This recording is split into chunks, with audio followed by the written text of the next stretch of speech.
We are here at the Unplanned Comedy event here on Butler Street in Lawrenceville with the What a Joke Nationwide Comedy Festival. And let me tell you guys, it's going to be great. It's going to be great. We've got the best comics, we've got the best beer downstairs, and we have the best radio station in Pittsburgh airing a special broadcast here tonight. Tonight's event is part of a nationwide comedy festival with 30 different cities. But it's really a bad deal for Pittsburgh. It's a bad deal for Pittsburgh. Mike Sasson of the River's Edge, he negotiated a really bad deal. So we're coming up with a new deal, and we're going to break the treaty. We're breaking the treaty, and we're going independent here at the Pittsburgh version of the What a Joke Comedy Festival nationwide. And I've gone as far as to propose the creation of a Great Wall so we can manage who comes and goes from the city of Pittsburgh, and a ban on all people entering from Philadelphia and Cleveland until we can come up with a better vetting process to ensure that they are neither Flyer fans or Brown fans. Some of them are probably good people. No. We need a stronger vetting process, and until that vetting process can come to fruition, the ban is in place. Today is Inauguration Day, and we are here at Unplanned Comedy on Butler Street. I am Brian Crawford. I am the Pittsburgh's Moral Compass here, broadcasting from Butler Street Recordings, actually, via the River's Edge Radio Network. And it's going to be a good time. We've got lots of great comedians here. And right now, next to me, I have Phil and Osha, and you guys are from Pitt Tonight. Yep, we are the head writers for Pitt Tonight. We're super happy to be here. So tell us about Pitt Tonight. What is Pitt Tonight? You got it. Pitt Tonight is a late-night talk show that we run at the University of Pittsburgh. It's hosted by Jesse Irwin, and we have a good time, like monologue, desk piece. We interview guests from around the city. Now, does that air on WPTS, or where does that air from? It's an online thing. An online thing, awesome. So we put it on YouTube, and we have... hey, Mike. There is Mike there. Mike, you made Tell about the big-name Hollywood superstars these guys have interviewed. Oh, yeah, tell me. So we got pretty lucky this year. One day we were doing a show, and somebody came in and told us that Bryan Cranston wanted to do a segment with us. Yeah. Oh, that's very cool. Oh, my God, it was so much That's fun. fantastic, yeah. So we wrote it was like a get out and vote thing. Okay. It was like they wanted to do a little promo, and there'd be a joke at the end. So they were just they came to us, and we went to them with two just mini sketches to run, and we're standing there and we're waiting for Bryan Cranston to come, and then right behind when Bryan Cranston comes in, we're so excited, and then right behind him is Steve Carell. Wow! Right? And you got these guys in studio in person? We were in a separate location, so Okay. we were kind of off-site, but we were just doing like a little promo. It's on our website or on our Facebook page and on our YouTube channel if you want to check it out. But anyway, we went to do the promo with Bryan Cranston, and we were just talking to him. He was so nice. I was like, you can do this one or this one. And then I kind of heard from behind me, someone was like, do you have one for me? And it was Steve Carell. And we were just like, oh, my God, of course we do. Wow, that's crazy. So, yeah, they both filmed little promos with us, and they were so nice. Nice people in the world, yeah. So tell me about what all you guys do. How often does your publication come out? Just give me some more information. We film about one episode a month. Mm-hmm. So we do it on like a Sunday night, one of the theaters on Pitt's campus, and then it gets edited and broadcast online. And then we do different sketches and then different other events throughout the months as well. How did you guys find out about this event tonight?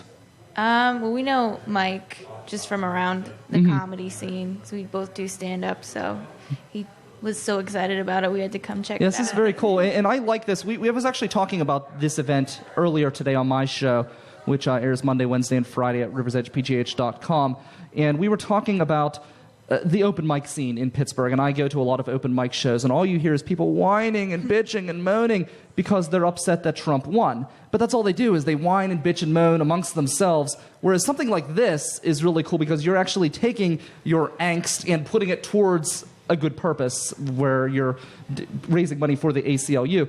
So to me, something like this is really cool because you're not just whining and crying and groaning. You're actually putting your emotion or your feeling into action. Yeah, I couldn't agree more. It's so annoying going to open mics and so it's like people complain, but also it's just like you see all the talk shows and stuff. Everyone has the same political take on Trump. Like it's hard to be original, especially like in just a bar when no one's really listening to you. So it's just like, yeah, do something about it. Be the change, you know? Well, not only is it unoriginal, and you guys are right in that fact, but it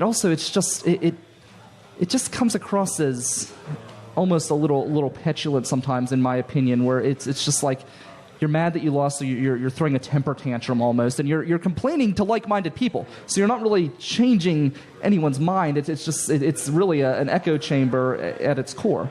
Yeah, and it's like half the people don't even, aren't listening to politics at all. They're just doing it so that someone turns their head and looks at them. They're trying to pat themselves on the back. Yeah. Whereas something like this is so awesome because you're doing something beyond yourself. Yeah. Definitely. So you guys are both stand-up comedians. So where all have you performed? What's the most unique venue that you've performed in? Well, we're both students at Pitt, so we've gotten the chance to do some fun basement shows, which are always a good time, just like a house party with your friends. And we've gotten like about 90 people crammed in one basement for our first one. So, I mean, that was one of my favorites. Yeah. And I imagine, like, Oakland, a lot of those places are smaller, too, so I can imagine 90 people in a cramped basement. I'm sure it wasn't something maybe not even as large as this.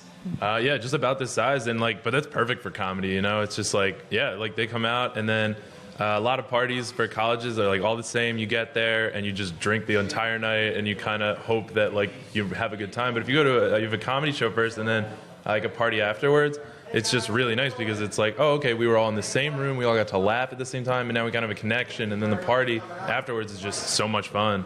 So yeah, it's a great time. I was going to say, I imagine the party would be afterwards because the thing with comedy is it's an art form that you have to pay attention to. It's not an art form that you can passively engage yourself. You're either engaged or you're not. It's not like music, for example. Nothing against music, but you can go in and listen to a tune and just kind of jam out and have a conversation with your friend, but comedy, if you're not really focused on what people were saying, you're not going to get the message, you're not going to get the joke, you're not going to really grasp what they are trying to communicate to you. Yeah, exactly. So when we can get people paying attention in a basement, that's a win. Definitely. I am Brian Crawford here with Phil and Osha of Pitt Tonight. We're listening to the River's Edge Radio Network, broadcasting live from Unplanned Comedy for the What a Joke comedy event, which is connected, as I said, despite my efforts to break the treaty, we're still connected to 30 other cities. Here. This is the tap. I got two more people. Two more coming in. All right. Check out Pitt Tonight online. There you go. Good stuff there. You said Bob and Brian, correct? No, you're Brian. I'm Brian, yes. This is John Winters. John Winters. Awesome. Big time comedic talents in the city of Pittsburgh. Fantastic. Step on up, guys. We are here. You're live at riversedgepgh.com via our Facebook page, via the audio stream. We stream 24 hours a day of local original Pittsburgh music. If you want to move in a little bit here, and get you guys on camera. I didn't realize we were on film. Yeah, we're on film. We're everywhere. So Because we can watch ourselves bomb. I've never done that before. I have. You've watched yourself bomb? Like live, in real time? No. Well, tell me about yourselves. I know I've seen you. You've performed at Hamben's, correct? Yeah. I thought so, yes. I've seen you there. My schedule's a little bit crazy. I work overnight, so I go when I can.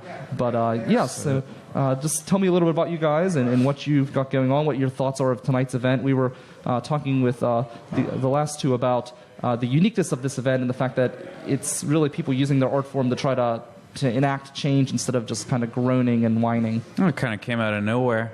Mike he texted me and he was like, do you want to do this? It's for the ACLU. And I think I texted back, yeah, I fucking love the ACLU. I'm in. Yeah, and I think that what's kind of unique about this situation is you're raising money for something that could potentially happen down the line in supporting it's just an good to organization. have. We're going to need the ACLU more than ever now with this fuckface. And can I swear? You can swear, yeah. We're too late. online radio, Anyway. so yeah, we're good.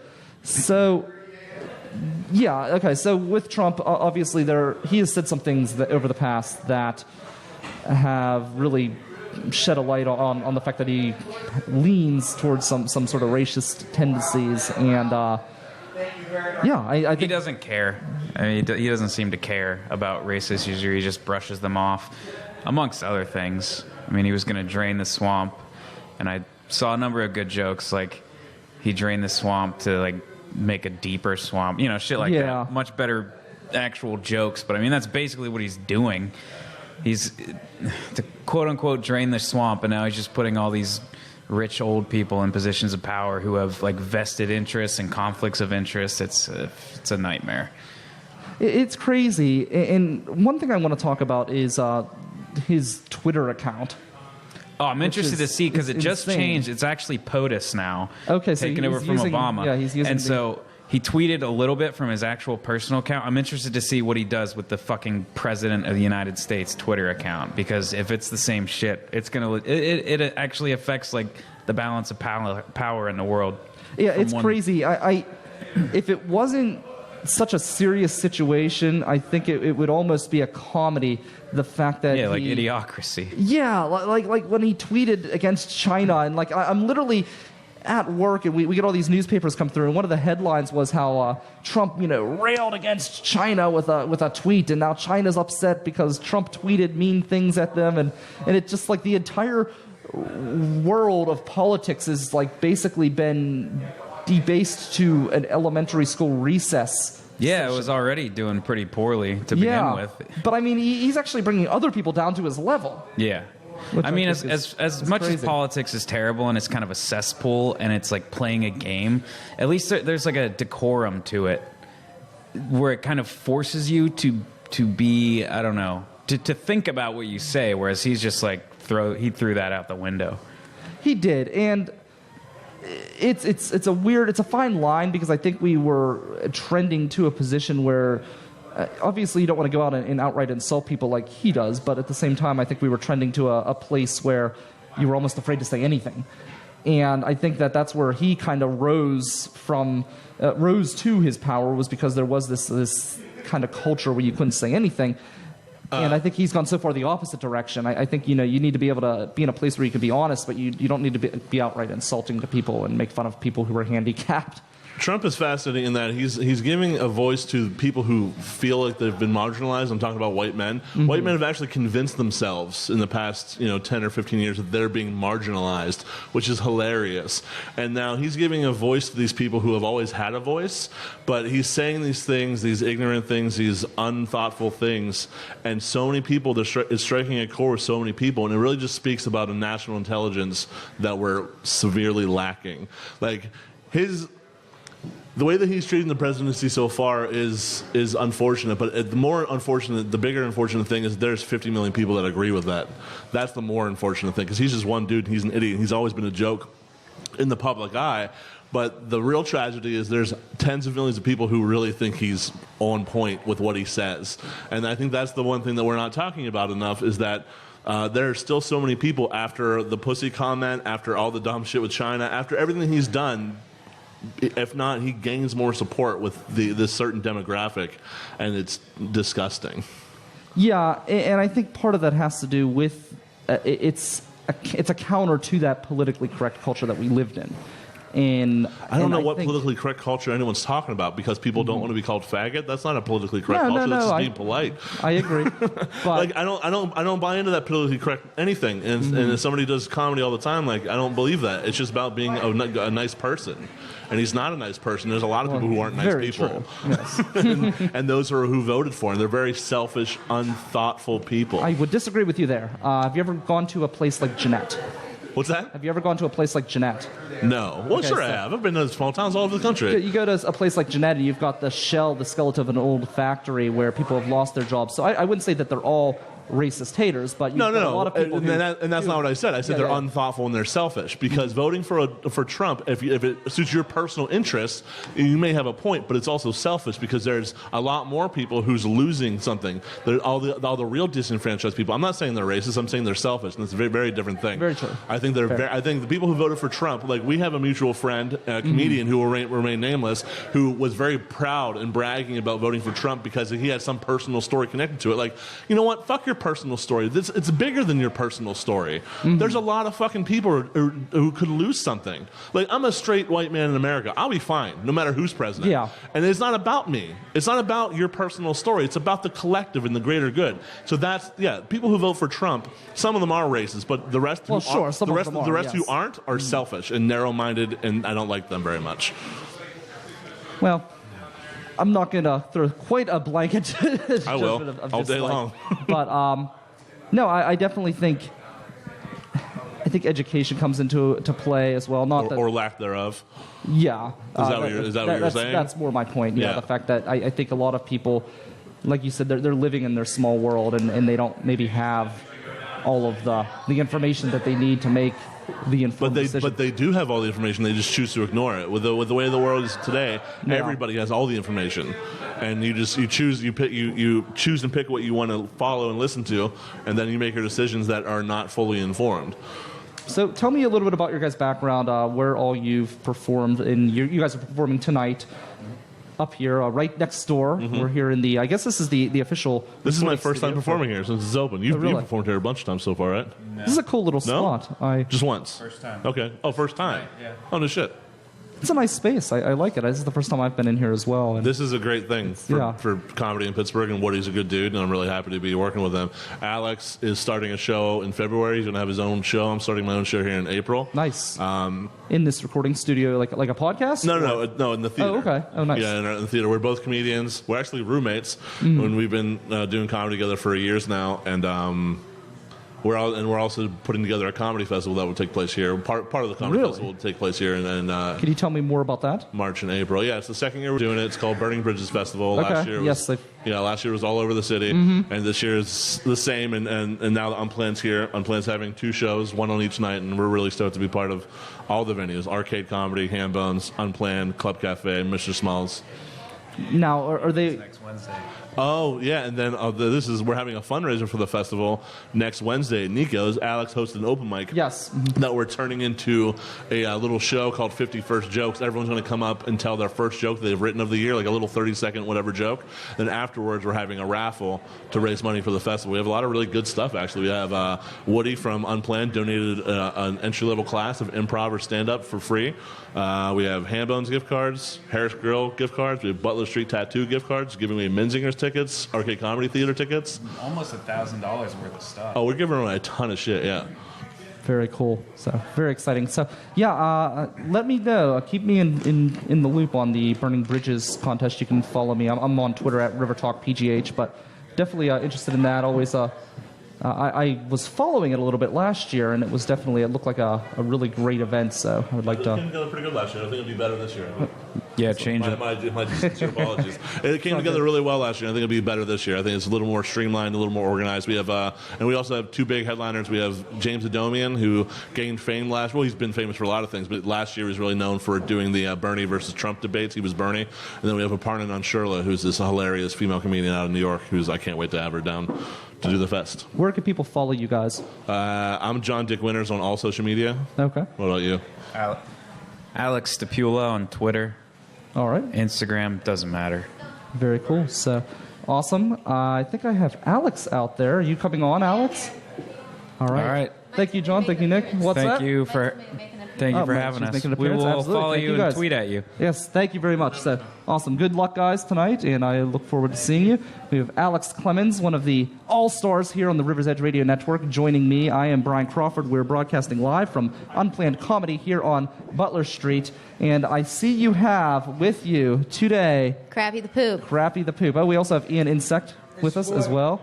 And we got to share because I am the man. These are really fun microphones. They are kind of cool. I like the little red. It makes me buzzes kind of on feel them. like a clown, though.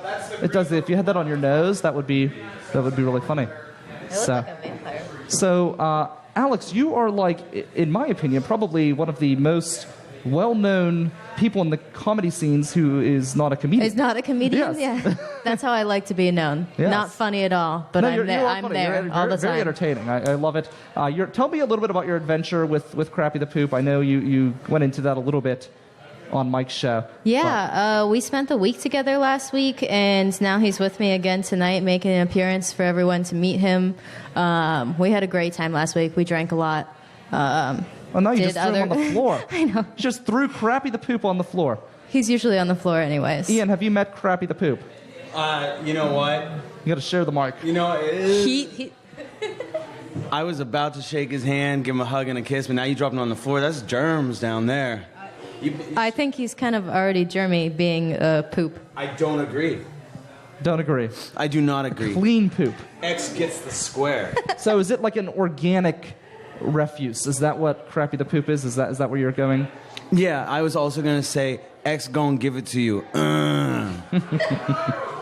So we're Exactly. here. We're talking about Trump. We're talking about the event tonight. I want to get your guys' thoughts on my plan to build a wall around the city of Pittsburgh and ban all people from Philadelphia and Cleveland from entering the city of Pittsburgh until we come up with a better vetting process to make sure they are neither I like that idea. Flyer fans or Brown fans. I think that's a good idea. I don't know how you figure that out, though. I feel like people would lie Yeah, that they weren't fans. That's a good point. I I don't think that's something. It's not something you can get away with lying about at all. That's true. Especially if you're a Flyers fan, I feel like the stench Like it would just eventually come out. would come out. Yeah, it would just seep through your pores. The first time you make a crack about Giroux or something like that, people are just like they can't even.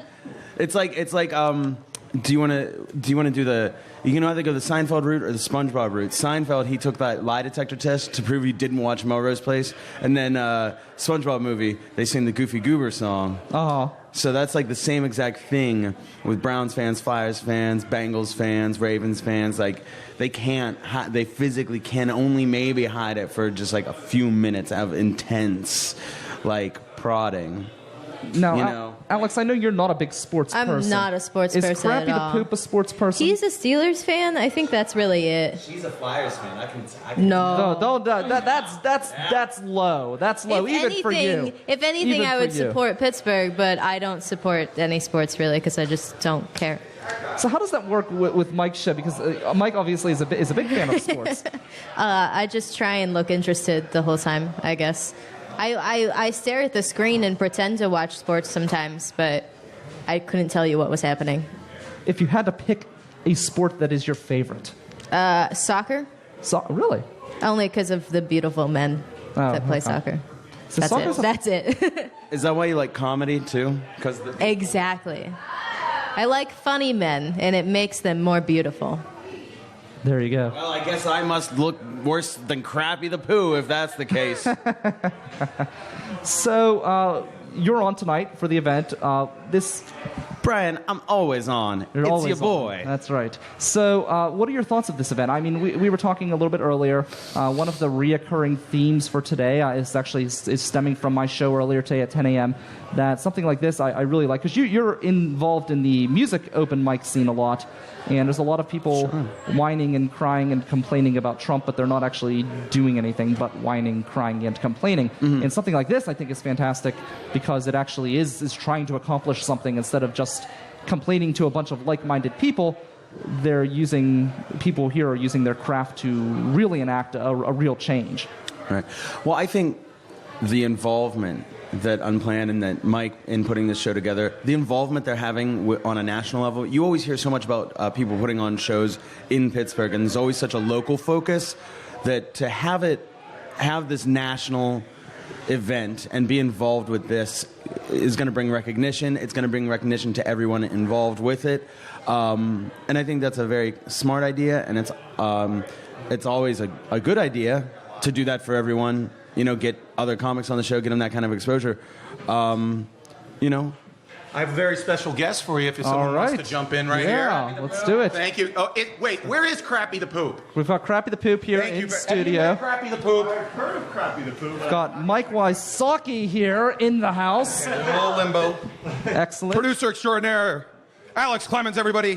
Woo! And my former colleague at Q92.9, Mr. Mike Wysocki. Here you go, buddy. Mike, right. how's it going today? It's been a Hey, while. Brian, how are you? I'm well. How are you doing? Doing good, Good. thanks. Got Mike Unplanned Comedy. I've never been here before. Yeah, this is my first time as well. It's kind of a unique space. I like it. It's pretty cool. I know this is actually you're involved in podcasting like myself. This is another podcast studio that they have called Butler Street Recordings. Okay, this is nice. Yeah, another one here. It's kind of cool. Yeah. Uh-huh. So we're broadcasting live at riversedgepgh.com. And Mike, why don't you tell us a little bit about your show? I know you've got a show now as well. Yeah, it's originally creatively named The Mike Wysocki Show. I don't know where we came up with that.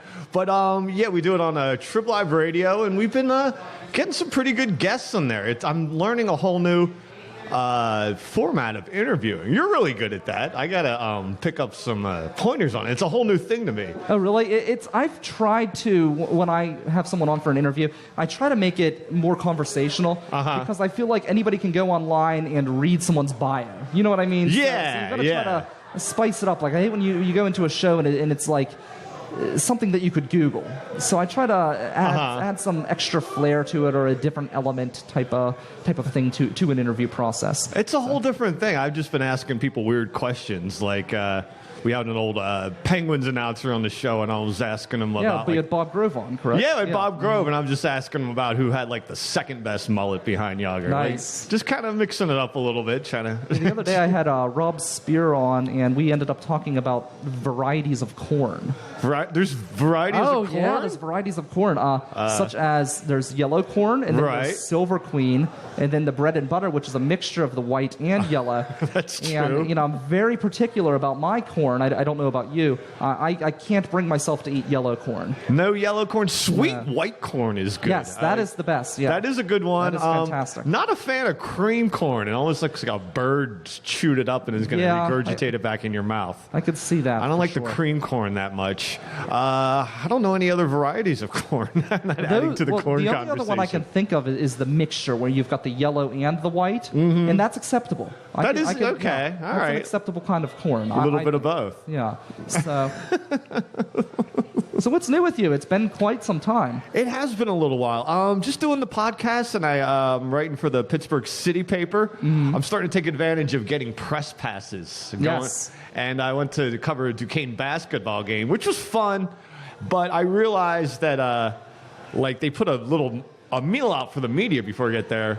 And they put it out at 6. I got there at 6:15, completely gone. Oh, man. So luckily I got another press pass, so now I know to get there at 6 o'clock. Isn't that amazing how people will pounce on something that's free? Just because it's free. Just because it's free. All the time. Where people go nuts if you're throwing out like keychains. Yeah, it's crazy. At a concert or something. Like, oh my God, a free keychain. This is the best day of my life. Exactly. And I know where I work, for example, we had contaminated water the other day. Ooh. And I guess it was coming out brown, so they had to buy bottles of water for everybody. And I can guarantee you, looking at the people who I work with, that almost none of them drink water at any time.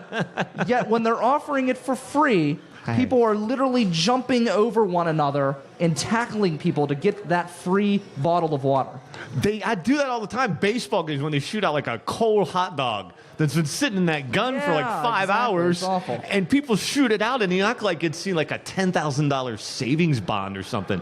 Like adults are elbowing each other and reaching over kids to get that free hot dog. Just a hot dog. Yeah, and I love free stuff. Yeah, and it's a bad hot dog, too. It's not even a good hot dog. No, it's not a good hot dog at all. I know. Yeah. So who do we have here? Who do we have here? I was just told to sit in the chair. So. All right, great. If you want to scooch in a little bit so you're on camera. There we go. I'm Cass. I'm a comic. I drove all the way here from Erie.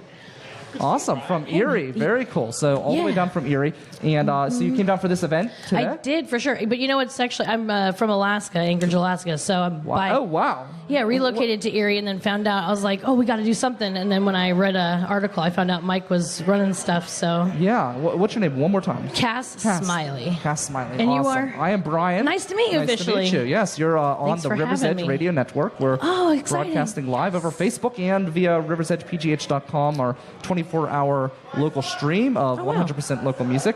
So you come from Alaska now. That's got to be dark and cold. So this must feel like a heat wave for you here in Pittsburgh. It's definitely different. Erie's not so much different other than like the temperature right now in Anchorage. It's like 20 below. It's cold snap. Terrible. How do people live like that? How did you live like that? How did you survive? It makes you crazy in a way. Like you only get 4 months of what we call neon light, which is like the good stuff that everyone needs. And then you get 8 months of just like gray, terrible. So, it's hard. A lot of drinking. I can imagine. A lot of good music, good people. Do you have like those lights, those solar lights to make it feel like you're in the sun? I don't. We have like a little tiny light that we kind of huddle around. It's almost like we're praying to this little sad light, like, please, the rays. I take a lot of vitamin D, and that helps a lot. You could never tell by my complexion, but I definitely, you got to stock up on the vitamin D. It's like fake sunshine. It's good for your skin and everything. Yeah. Keeps you going mentally. It's nice. Pittsburgh is like super cool. I drove here in the dark, unfortunately, but it seems kind of similar to where I'm from. It seems you guys maybe get less snow, but hey, who doesn't love that? Pittsburgh's a weird situation because we get less snow, but we get more ice. So sometimes it's almost worse because we're at a weird position where it's too warm for snow, so it rains, but then it gets cold overnight, and it all turns to ice. Black ice. Yeah, and then you've got a lot of ice issues. So sometimes it's almost like, I'd rather have snow than terrible. than Do you pure guys ice. do like salt on the roads here? Yeah, they do. They salt the roads. They do a pretty good job. See, that's something we don't do in Alaska. They put gravel instead, so it just destroys your windshield. Oh, really? But you guys like a lot of deer here. Yes. And there's not so much deer where I'm from. We have big moose instead. Okay. So here you kind of like hit a deer, tink, and then you just kind of push it on the side of the road and you go about your day. That depends. Maybe you cry a tear. Sometimes you get a pretty big deer, and it Really? can really. Oh yeah, deer can really mess up your car. Oh, okay, that's good to know. It may not seem like it would because it's not as as big as a moose, but Right. it can really. We had a friend who hit one, and it was just like very casual. In Alaska, when you hit a moose, it's like a crime scene. It's very terrible. Gangly limbs and things everywhere. Now, have you ever seen a polar bear? Absolutely. Oh, that's so cool. So what was that like? I was up in the Arctic Circle. I went to Nome and did some comedy up there, and that's where the Iditarod ends. They run it 1,000 miles up to Nome, and they will call events every once in a while, and they'll say, "Hey, there's a grizz or there's a polar bear outside of town." And polar bears are very, very dangerous, especially now because they're very hungry. Yeah, for sure. But now they're saying there's this actual hybrid of bear because global warming in Alaska has gotten so terrible. I know. I lived there for 31 years, people. It's crazy. There are glaciers that I stood on as a child and took family photos that don't exist now. Wow. Yeah, they don't exist. It's crazy. But there's a super hybrid bear where it was a polar bear and a grizzly bear, and they met halfway, migrating, and now they've mated, and now they've made like some super bear. It's huge, massive, and it can roam they live in multiple different types of polar bears swim. They have webbed feet, so it's like a brown bear with webbed feet. It's crazy. So you're from Alaska, and I have to ask two questions. One, you're here at this event, which is it's an event to raise money for the ACLU in light of Trump's inauguration and now being sworn in as president of the United States.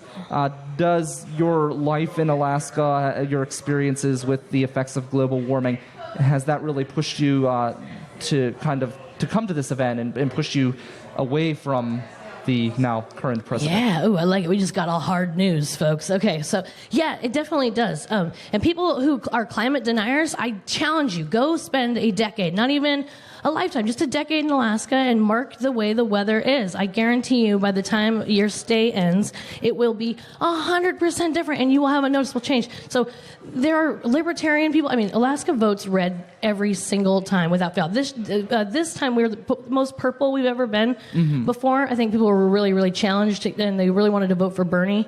But it just didn't work out that way. So Alaska's like a really funny, weird thing, but energy especially. I mean, the way I think about it is Risk. When you play Risk, the board game, what's one of the first places that you want to take, at least to defend yourself against whoever takes Russia? It's Alaska. Yeah. It was a strategic move. We know it, and they build up military there. We've got like tons of stuff, and it could be a huge tool. And like I'm really interested to see how the Trump administration uses Alaska and how our senators will help because God knows they're going to help them. So I think me being here, it's part of that. Yeah, definitely. A lot of it is the women's rights issues too. I want my birth control back. Like I want all that stuff. So that's why I'm wearing pink and trying to show some support. To actually, right after this march, my boyfriend and I, we're going to go leave here and drive all through the night to D.C. And then we're going to end up tomorrow, hopefully, at the Women's March. And I'm really excited about it. Hopefully we make it. We just bought a new $500 van, so we're like, fingers crossed. Nice. Well, we may have some live coverage from that event at the River's Edge Facebook page. We do have Liz Victory, who's down there. We kind of got the both sides of the issue down there at the inauguration. We had Mike McMullen, who's a commentator on my program, and he's a Trump guy actually, but he's there inside the inauguration, kind of giving us updates on what's going on. And then we have Liz Victory, who is a Green Party activist, Occupy Wall Street activist, who's there kind of giving the other perspective, and she's been a commentator on my show as well. That's nice. Kind of talking about what's going on the outside. Yeah, I've been watching a lot of more independent media. I've challenged myself to kind of wean myself off of mainstream media and different things, and I've been following more independent people who live stream events. So yeah. I watched like the atrocities that happened with DAPL and that are still happening. They're talking about how free these people are in North Dakota while they're actually just being shot with water cannons again, and nobody really knows because they think that everything's fine now. And so I've been really challenging myself to find different sources of media, and I've been finding like some good ones. Young Turks is great because they present a lot of different sides, a lot of things on YouTube, and it's nice to get people are there. A lot of people think like these protests are just happening against Trump today in D.C. and they're not. There are people there demonstrating against the Democratic Party as well, which is great because they're a mess. And it's a nightmare. I mean, what happened with the primary situation? Honestly, I think in many ways that distrust is what helped propel Trump to the presidency. Oh yeah, definitely. Like it not only propelled him, but it completely tarnished the legacy of Hillary Clinton. Sure, maybe you didn't want her to be president, but you cannot take away her life of service, and that's what they're trying to do, trying to make her like a criminal. It's ridiculous. And so I think that also kind of is what's helping move me towards this women's march, because it's important to go find women of like-mindedness, especially here in the Rust Belt. It's really tough. I moved from I wouldn't say they're more liberal, but it's definitely more isolated. So you get kind of cling to your friends and your family and what they believe, and it's kind of a little more secular. You come here, it's very broad. There's a lot more people, and it's interesting to see the differences in how everyone is. And this is, like the heart of Trump country. Like without this area, especially Pennsylvania, he wouldn't have got there. So it's important for me transplanting here is just like meet as many people. I went to Ohio and I've gone to Buffalo and just trying to understand like what is going on here that made everybody want to go that way. Well, we were talking earlier today, and I can tell you exactly why. And it was actually Michael Moore who called this. It's the fact that the jobs have left, a lot of the manufacturing jobs, and I don't think that they're coming back the way that Trump promises. I think that's I think he's a little short-sighted to think that he is going to be able to accomplish that. I don't understand how someone can promise so much stuff, but then every opportunity he's ever had to invest in American business, he chooses not to because it's cheaper for him on the back end. But the problem is those jobs have gone away, and neither party has really put forth any effort to find these people an alternative. And even though I think his plans are going to fail, he's the only one talking about it. So I think that's where a lot of these people have kind of turned to him because nobody else is talking towards them. And I think it's a shame because, if you could have gotten somebody in there who could have addressed some of those issues, maybe we would not be stuck with a Donald Trump. Oh, yeah, I agree. I think while people are out there clamoring about how we need to change the electoral college system so this doesn't happen again in our lifetime. It's happened twice in my lifetime. I'm only 30, so... Mm-hmm. But also, that's also misleading as well, because people say, it should be a popular vote and, she would have won. But that's not necessarily the case, because both candidates campaigned towards an electoral college system, and they both would have ran their campaigns in way differently. Yeah, absolutely. It changes the entire game. But I think as long as people are out there advocating for electoral college change, they should also be out there clamoring for a third-party change or fourth-party. Let's get more options. More this people, whole secular...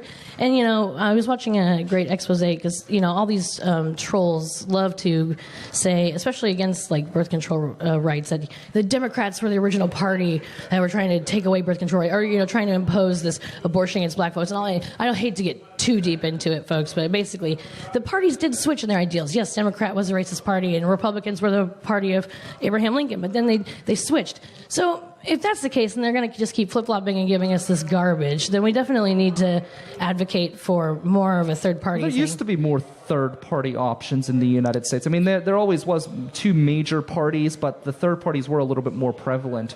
Yeah, Ralph Nader, he gave it one heck of a go. But even before that, going back into the Civil War and things like that, like the Republican Party, for example, was a regional party. It wasn't even a nationwide party when Abraham Lincoln took the presidency. That's fascinating. So, yeah, you had the Whigs, you had the Know-Nothings, you had different parties that were involved, and they were a third-party regional party. And basically, there were absolutely no votes coming from the South during that election. Oh, wow. So what actually probably allowed him to win was the Democratic Party was actually split between two candidates. You see, and that's one of the other things I forgot about.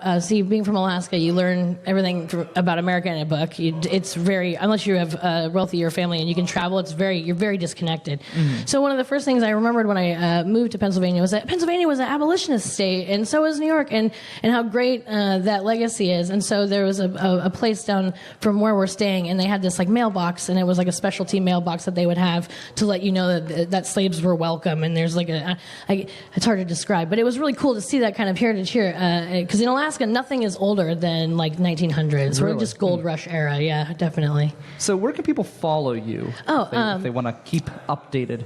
I don't tweet very often, but when I do, I usually get into tremendous fights with people, and it's hilarious. So Twitter @CassSmiley, same on Instagram, and then I don't Facebook Live or anything like that. I'm not annoying. I don't like spam you with Facebook Live videos all the time.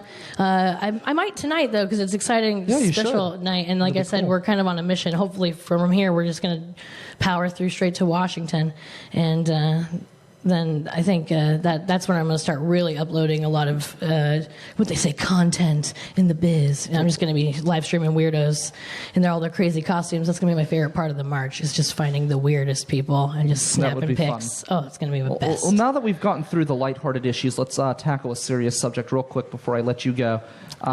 You talked about moose, having mooses in Alaska. Is that the correct term? Is it mooses? It's like goose. It's just moose. I don't like that. So can I say mooses? Moose. I like we sometimes say meese. It's the meese. I like mooses. I don't know. If a moose were to go, because you said it's huge. Massive. If a moose was to fight a polar bear to the death, who would win? It's okay now. See, that's an ultimate death match right there. It could be possible, because polar bears while they are huge and ferocious with teeth and claws, they move fast, but like they don't, like when they attack, it's just like a capture and maul. They're like a cat, really. They just pounce on stuff and then they eat it. A moose attacks in like a blitzkrieg. It runs and it just kicks these massive legs, especially. Don't they have the horns too, where they could like spear? Now it depends on the kind of moose, because if it's a male moose with antlers, then the odds of it wanting to fight are nothing. But a female moose with calves nearby will fight to the death any creature or anyone. There's been people who've been stomped to death. It's terrifying. I've taken videos of people who've almost been stomped to death because they don't know. Usually, if you see a moose with a calf, you just gotta make yourself disappear, because it's terrifying. I used to work at a summer camp, and we used to march through the wilderness in Alaska with all these kids, and you're responsible for them. And here's a moose, and here comes their calf, and I had to protect myself in like a line, make a human shield across all these children and protect them, and they have no idea what kind of danger they're in. So I would say if the moose got like a running start and could really stomp it in the head a bunch, it could take potentially it out. Win. Yeah. You know, that's something I want to see on Mythbusters or some kind of show where they could prove it. What I want to see is Donald Trump try to grab that moose by the pussy. No way. It wouldn't happen. No, it would not. I honestly don't think that he really does that to women all the time. I think that he's a really shy little duckling of a human being, and he gets really upset. Like what Michael Moore said the other night about he gets really upset with comedy. All these other things that you think would really tarnish someone's career or get to him at night doesn't. It's the satire. And so I think that's what I'm going to focus on for the next 4 years. Just, a lot of comics really wanted Trump to get in because they think he's going to make comedy so much better. It's going to be like the Bush years, guys. It's going to be great. And I hope they're right, because we're all going to need it. Yeah, we're going to need something to I really keep hope they're ourselves right. distracted. Yeah, and I really hope that they get what they want, and it makes not only, they better write the funniest shit of their entire lives, because the rest of us are going to really need it. Well, misery always does bring out the arts, so. Yeah, I've been thinking about it lately. I've been watching a lot of movies about how Nazis subtly slipped into fascism and, Hitler Youth, and how it all starts in the community. And it's terrifying because I see signs of it already happening, so it's just like, it's just one of those things you have to combat daily, like on yourself. Get new media, meditate, put your phone away sometimes. Go hang out with people, do crazy podcasts. Hang out with people? Yeah, people, crazy. Humans. That's crazy, though. But what are you going to do with your Xbox camera, microphone thingy, and in the chat rooms and all of that? And I sound like a really old man because I don't play video games, so I have no clue what I'm talking about. But I know they exist. Yeah. What are you going to do with all that junk in your trunk? People have to stop that, though. They say, you just have to go out and you have to just immerse yourself in people who are going to feel the way you do, and just kind of, because if you're going to be combated daily with all of this negativity and this, like, especially if you're a comedian or someone who's trying to do art, and you're a more liberal person, you're going to just get viciously attacked by these people. They're going to call you a snowflake and all this stupid crap.